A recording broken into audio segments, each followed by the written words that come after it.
지금 우리는 사순절 세 번째 주일을 맞이하고 있는데, 잘 아시는 것처럼 이 사순절은 우리 예수님의 십자가 고난을 묵상하고 또 그 묵상 가운데 부활을 기다리는 40일간의 절기를 얘기합니다. 그런데 금년 사순절은 최근 우리가 살아온 또 지내온 그 어떤 사순절보다 더 깊은 고난을 경험하는 그러한 사순절이 아닌가 여겨집니다. 이 사순절을 영어로는 렌트라고 합니다. 이 렌트라는 단어는 고대 앵글로색슨어인 랭이라는 단어에서 나왔는데, 이 랭이라는 단어는 봄을 뜻하는 단어입니다. 여러분, 이 봄이라고 하는 계절은 어떤 계절입니까? 그렇습니다. 만물이 회복되고 되살아나는 계절이 봄입니다. 겨울에 바짝 말라있던 가지에서 새 움이 돋고 또 꽃이 피어나고 생명이 약동하는 계절, 이 계절이 봄이라는 거죠.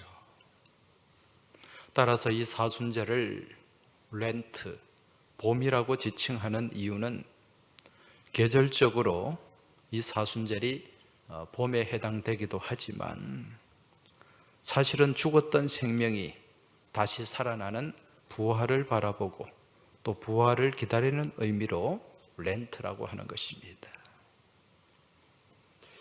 그런데 금년 사순절은 지금 세 번째 주일을 맞이하고 있음에도 불구하고 여전히 이 봄이 멀리 있는 것처럼 그렇게 느껴집니다. 지난 연말 중국에서 시작된 이 코로나19가 일본, 또 우리나라, 또 지금은 유럽과 미국을 휩쓸면서 이제 세계적인 대유행이 되고 있습니다. 팬데믹이라고 했죠. 이로 인해서 사람들은 서로를 경계하는 가운데 마음들은 더 차가워지고 또 사람들 사이의 거리 또한 점점 멀어지고 있는 것이 작금의 현실입니다. 대개 이처럼 어렵고 힘든 일을 만나게 되면 사람들이 더 가까이 다가서서 위로하고 또 보듬어 주어야 하는데, 지금은 사람들을 서로를 경계해요. 서로 멀리하고 거리를 두면서 살아가는 것이 마치 사회적인 미덕처럼 여겨집니다. 그래서 지금 언론이나 또 정부에서 강조하는 게 뭡니까? 사회적 거리두기라는 말이잖아요. 이처럼 사람들이 서로 거리를 두고 또 만남을 기피함으로 인해서 이제 제일 힘든 사람이 누구입니까? 모두가 다 힘들지만 그 중에도 더 힘든 사람들을 꼽으라면 이 조그마한 사업체를 경영하는 그런 소상공인들입니다. 특히 이 식당을 경영하고 또 작은 가게를 운영하는 그런 사람들이 지금 많은 어려움을 겪고 있다는 거죠. 얼마 전에 만난 식당 주인 한 분은 이 상황이 앞으로 한 달 정도 더 지속이 되면 본인 가게도 결국 문을 닫을 수밖에 없다, 그런 어떤 불안한 마음을 내비치는 것을 제가 보았습니다. 바라기는 이 코로나를 두려워하면서 너무 집안에만 계시지 마시기 바랍니다. 가까운 식당도 좀 찾아서 외식도 하시고, 또 가급적이면 또 우리 교우들이 운영하는 그런 가게나 식당을 찾아서 같이 음식도 나누고 또 위로하고 격려하며 또 힘을 북돋워주는 그런 모습들이 좀 있어야 되지 않겠나 생각이 됩니다.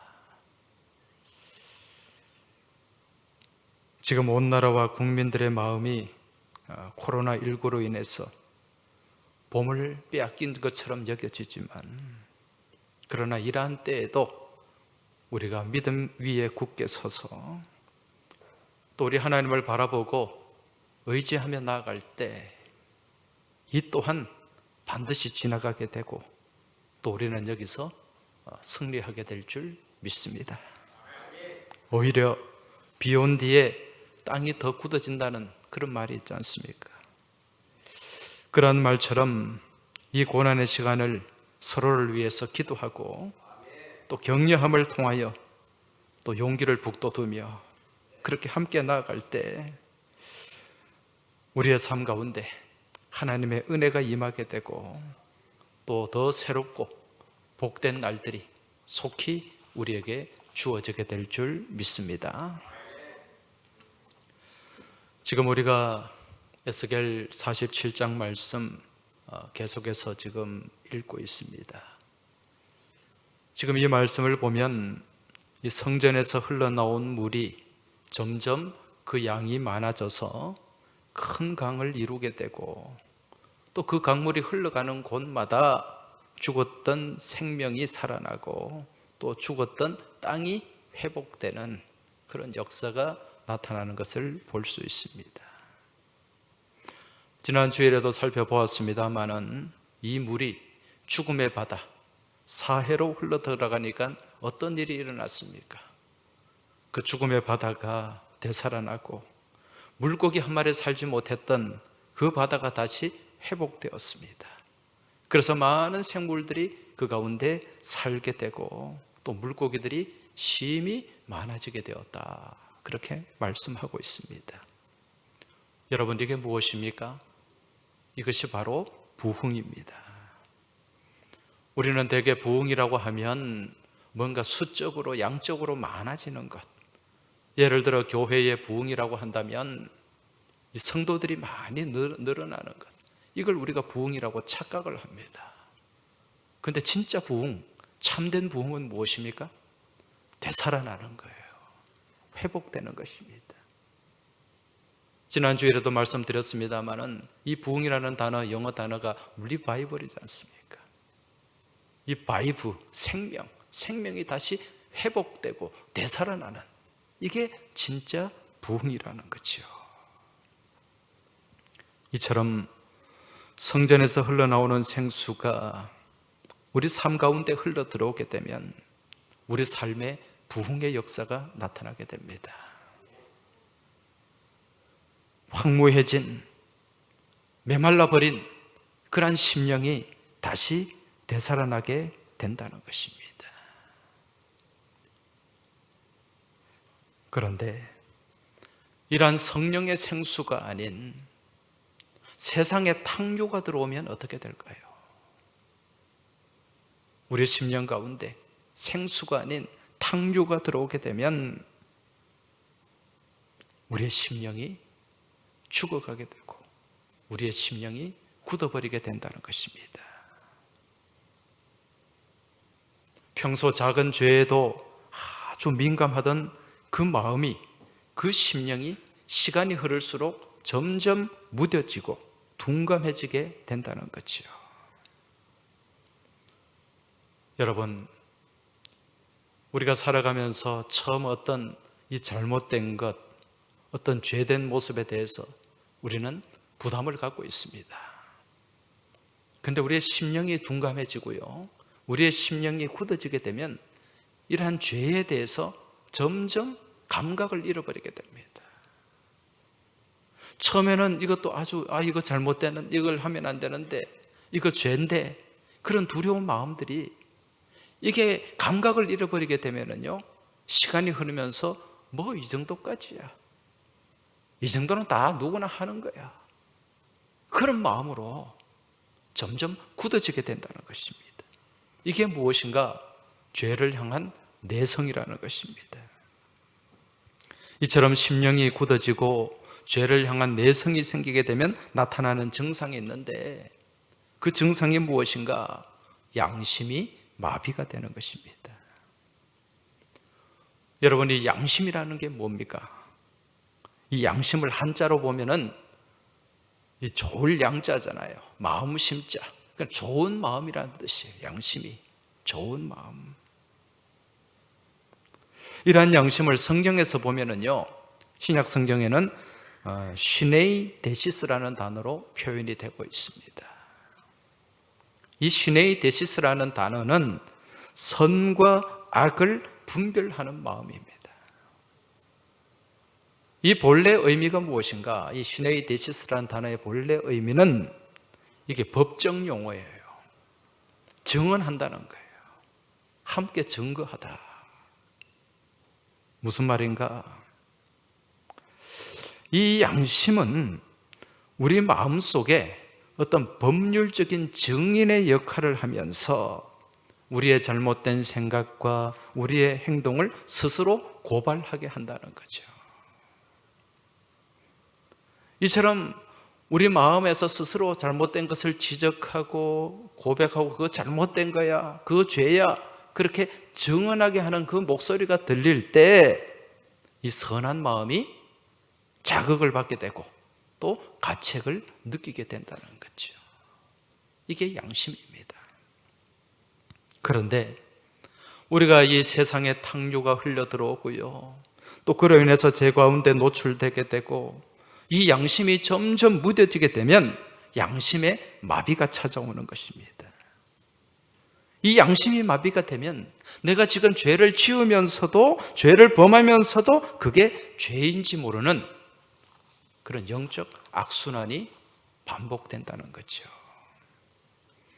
따라서 사도 바울은 이처럼 죄를 범하면서도 죄인 줄 모르고 살아가는 그런 아둔한 심령들을 향해서 강하게 질책하고 있는데, 그런 내용이 디모데후서 4장에 나오고 있습니다. 그 말씀을 보면은 자기 양심의 화인을 맞아서 외식함으로 거짓을 말하는 자들이라, 그렇게 말씀하는 거죠. 양심의 화인을 맞은 거죠. 양심의 화인을 맞으니까 양심이 마비가 되는 거예요. 그러면서 온갖 거짓된 삶을 살면서도 양심의 가책을 전혀 느끼지 못하는 것입니다. 이제 성전에서 흐르는 생수가 이러한 심령 가운데 들어오게 되면 그러한 심령들이 회복되는 역사, 살아나는 역사가 나타나게 됩니다. 이 성전에서 흐르는 그 생수가 그 심령을 적시게 되면, 그 심령이 성전의 생수에 잠기게 되면 죽었던 양심이 다시 살아나게 된다는 거죠. 그러니까 어떤 일이 일어납니까? 온갖 죄와 허물 앞에서 너무도 떳떳하고 너무도 당당한 그 심령들이 회개하는 역사가 일어나게 된다는 것입니다. 그래서 이 복음의 생수가 그 심령 가운데 들어가면 눈물 가운데 통회하고 자복하게 되고, 온갖 죄와 허물 가운데서 돌처럼 단단하게 굳어있던 그 심령이 부드러운 심령으로 변화가 나타나게 된다는 거죠. 이러한 생수 안에서, 성령 안에서 나타나는 변화의 모습, 에스겔 선지자가 에스겔 36장 26절에서 이렇게 선포하는 것입니다. 새 영을 너희 속에 두고 새 마음을 너희에게 주되 너희 육신에서 굳은 마음을 제거하고 부드러운 마음을 줄 것이며, 그 심령 가운데 생수가 임하고 성령의 은혜가 임하는 심령은 부드러운 심령이 되는 줄 믿으시기 바랍니다. 이처럼 심령의 치유와 회복이 일어나면 그 다음부터 삶의 치유와 회복의 역사가 나타나게 됩니다. 다시 말해서 삶의 변화가 시작된다는 거죠. 그래서 우리가 처음에 예수를 믿는다고 해서요, 예수를 믿자마자 처음부터 삶의 변화가 확 일어나서 삶이 180도 확 바뀌는 게 아니라는 것입니다. 먼저 이 변화가 이루어지기 위해서는 무엇의 변화가 나타나야 된다? 심령의 변화. 심령의 변화가 먼저 나타나야 돼요. 그러한 심령이 치유되고 회복되면서 삶의 변화가 나타나게 되는 줄 깨달으시기 바랍니다. 그래서 우리가 변화된 삶을 살아가기 위해서는 무엇보다도 단단하게 굳어버린, 돌같이 굳어버린 심령이 치유되어야 되고 그 심령이 부드러워져야 된다는 거죠. 그러기 위해서는 무엇이 우리 심령 가운데 흘러가야 된다? 성전에서 흐르는 생수가 우리 심령 가운데, 그 메마른 심령 가운데, 황무한 심령 가운데, 돌 같은 심령 가운데 흘러가야 된다는 것입니다. 그런데 이러한 성전의 생수가, 이 생명의 강물이 흘러 들어감에도 불구하고 쉽게 되살아나지 않는 곳이 있어요. 쉽게 치유되고 회복되지 않는 곳이 있다는 것입니다. 여러분, 그곳이 어디입니까? 오늘 말씀 11절을 한번 보시기 바랍니다. 그 진펄과 개펄은 되살아나지 못하고 소금 땅이 될 것이며. 지금 성전의 생수가요, 막 강이 되어서 흘러서 지금 죽은 바닥까지도 되살리고 있는데 다시 되살아나지 못하는 곳이 있다는 거죠. 그곳이 어디라고요? 진펄과 개펄입니다. 지금 이곳 진펄과 개펄이 다시 되살아나지 못하는 이유가 무엇입니까? 여러분, 먼저 이 진펄과 개펄이라는 곳이 어떤 곳입니까? 이 진펄은요, 이 바닷가에 가면 아주 땅이 질퍽한 곳, 그곳을 진펄이라고 하고, 개펄은 이 바닷물이 빠져나갈 때, 이 썰물 때 드러나는 그 평탄한 땅, 이걸 개펄이라고 합니다. 자, 그렇다면 이 진펄과 개펄의 공통점이 있어요. 그 공통점이 무엇입니까? 그것은 스스로의 물을 조금씩 머금고 있다는 것입니다. 다르게 말씀드리면 자신이 머금고 있는, 자신이 가지고 있는 그 약간의 물기에 만족하면서 생수의 강을 거절하는 곳, 그것이 바로 진펄과 개펄이라는 거죠. 그렇기에 아무리 새로운 물이 그 가운데 흘러도 그 땅은 새롭게 변화될 수가 없는 것입니다. 여러분, 복음 전도를 할 때 가장 어려운 대상이 어떤 사람입니까? 그 사람은 바로 자기 나름의 사상과 경험과 지식, 그리고 인생 철학에 매여 살아가는 사람입니다. 이런 사람은 잘못된 자기 신념에서 쉽게 벗어나지를 못해요. 우리가 신앙생활을 하면서 가장 먼저 이루어져야 되는 것, 그것이 무엇인가? 그것은 바로 자기 부인입니다. 자기를 부인하는 것입니다. 나는 아무것도 아니다. 내게는 아무것도 없다. 이런 자기 부인이 먼저 이루어져야 그 하나님의 생수, 복음이 우리 안에 들어오게 되고 또 그 복음이 우리를 점령하게 된다는 것입니다.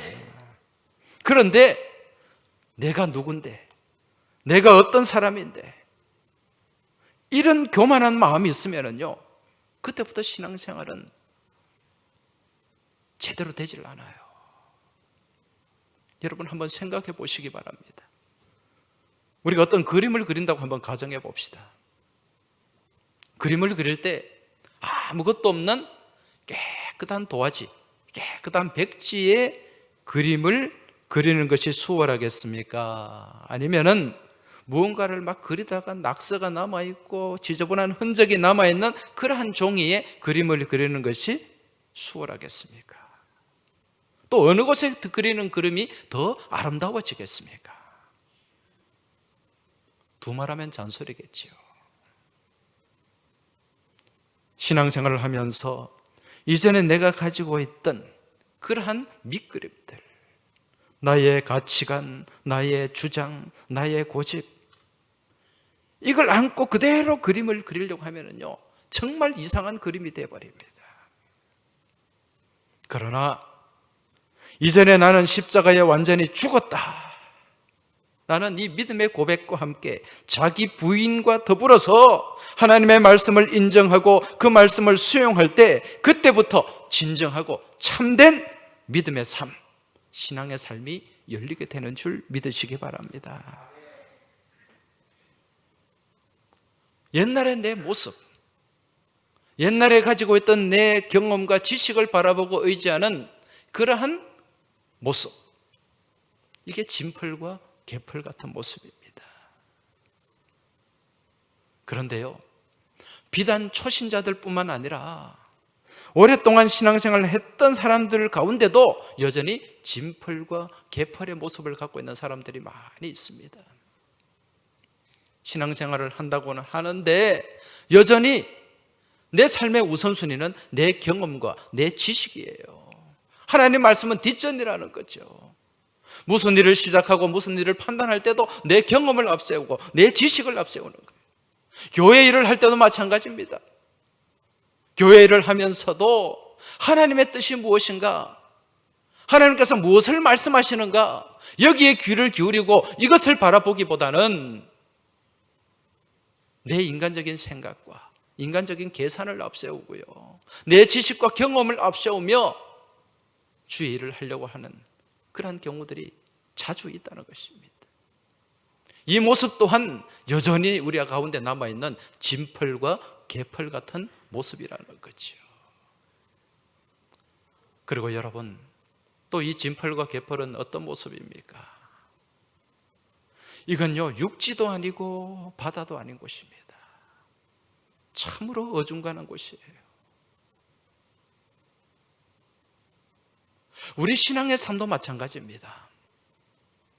우리가 믿음의 삶을 산다고 하면서 믿는 것도 아니고 안 믿는 것도 아닌, 그리스도인도 아니고 세상 사람도 아닌 그런 어중간한 이 회색지대에 머무는 그런 모습들이 우리 가운데 있다는 거지요. 한마디로 이 진펄과 개펄 같은 신앙은요, 회색 신앙이라고 할 수가 있어요. 필요할 때마다 내가 좀 다급하면 아이고 하나님을 바라보고, 좀 편하면은 세상 가운데 세상 연락에 젖어서 하나님을 완전히 잊어버리고 살아가는 모습. 여러분, 이런 믿음에는 답이 없습니다. 아무런 열매가 없어요. 결국 거기에 남는 것은 무엇인가? 소금기밖에 남지 않는다는 거죠. 결국 그 또한 죽은 바다가 될 수밖에 없다는 것입니다. 바라기는 회색 신앙에서 벗어나시길 바랍니다. 여러분, 엘리야 선지자가 뭐라고 선포했습니까? 그 갈멜산에서 바알과 아세라 선지자 850명과 대결할 때에 그 가운데 있는 이스라엘 백성들을 향해서 하나님이면 하나님, 바알이면 바알, 오늘날 너희 섬길 자를 택하라고 선포하고 있지 않습니까? 우리가 예수 믿는다고 하면서, 우리가 하나님의 자녀라고 하면서 내 필요에 따라 왔다 갔다 하는 신앙, 줄타기 하는 신앙, 그런 신앙에서 우리가 벗어나야 된다는 거죠. 오늘 이 시대에 왜 이처럼 많은 교회들이 있고 또 많은 그리스도인들이 있음에도 불구하고 왜 우리가 이 사회에, 이 세상에 영향력을 나타내지 못하는 겁니까? 지금 우리의 신앙이, 우리의 믿음의 모습이 이 진펄과 개펄 같은 그러한 모습으로 우리가 신앙생활을 하고 있기 때문이라는 것입니다. 바라기는 이러한 회색 신앙에서 벗어나서 온전히 하나님을 바라보고 하나님을 의지하고 하나님을 신뢰하며 나가는 생수와 같은, 생수의 강이 흘러넘치는 복된 믿음의 삶, 믿음의 모습이 되시길 주의 이름으로 축원합니다. 자, 그리고 여러분, 이 진펄과 개펄은 또 어떻게 형성되는 것입니까? 이 진펄과 개펄은 이 바깥의 강물이 바다에 흘러 들어올 때 그 가운데 흐르는 온갖 흙탕물 가운데 섞여 있는 그 흙들이 떠밀려 내려오고, 또 강물 가운데 있는 여러 가지 부유물들이 그 가운데 처지고 가라앉아서 생기는 곳이 바로 진펄과 개펄입니다. 오늘 우리가 믿음의 삶을 살아가는 데 있어서 우리 심령 가운데 생수가 흘러야 되는데, 세상에서 떠내려온 온갖 부유물과 탁한 흙탕물들이 우리 가운데 가득하게 유입되고, 또 그것들이 우리 심령 가운데 가라앉아 있다면 우리도 모르게 진펄이 되고 개펄이 될 수밖에 없다는 거죠. 그런 가운데 늘 가라앉고 처지는, 주의 말씀 붙잡고 능력 있는 삶을 살아가는 것이 아니라 늘 처지고 가라앉고, 그런 능력 없는, 힘이 없는 그런 모습으로 우리가 살아갈 수밖에 없다는 거죠. 이처럼 진펄과 개펄처럼 세상에서 떠내려온 부유물과 흙탕물로 인해 그 처진 마음, 가라앉은 마음은요, 좀처럼 열리지가 않아요. 아무리 좋은 것이 전해져도 받아들이지도 않게 됩니다. 아무리 귀한 말씀, 아무리 은혜로운 말씀이 선포되고 전해져도 그 마음이 녹아들지 않고요, 열리지 않게 된다는 것입니다. 결국 이러한 마음은 하나님 말씀이 전해져도, 같이 기도를 해도 반응이 나타나지 않아요. 그리고 한번 이 엉켜버리면은 쉽게 풀리지도 않습니다. 이처럼 엉킨 마음이 며칠이고 몇 달 동안 지속되게 된다는 거죠. 그리고 또 이런 사람은 매사에 끈적거리면서 사람을 피곤하게 만들고, 한번 걸려들면 계속해서 물고 늘어지게 되는데, 이러한 모습이 바로 진펄과 개펄 같은 심령이라는 거죠. 혹여 지금 현재 나 자신의 심령과 삶의 모습 가운데는 이러한 진펄과 개펄 같은 모습은 없는지, 오늘 우리는 이 말씀 앞에서 다시 한번 자신을 돌아보는 지혜를 가져야 될 줄 믿습니다. 사랑하는 교회 여러분, 지금 현재 내가 가진 알량한 지식과 경험을 앞세우면서 몸된 교회를 판단하고, 믿음의 교우들을 판단하고, 내 주변의 사람들을 판단하고, 하나님의 말씀을 판단하는 그런 어리석음을 범하고 있지는 않습니까? 아울러 지금 내가 가진 약간의 물기에 만족하면서 복음을 거절하고 상대방을 판단하고 정죄하는 그런 어리석음을 범하고 있지는 않습니까? 바라기는 지금 이 사순절 기간을 지내면서 오직 주님의 십자가를 바라보고 말씀을 의지하는 가운데 겸손함만이 나를 살리게 된다는 그 진리를 믿고 진리 안에 살아가는 은혜가 있길 주의 이름으로 축원합니다.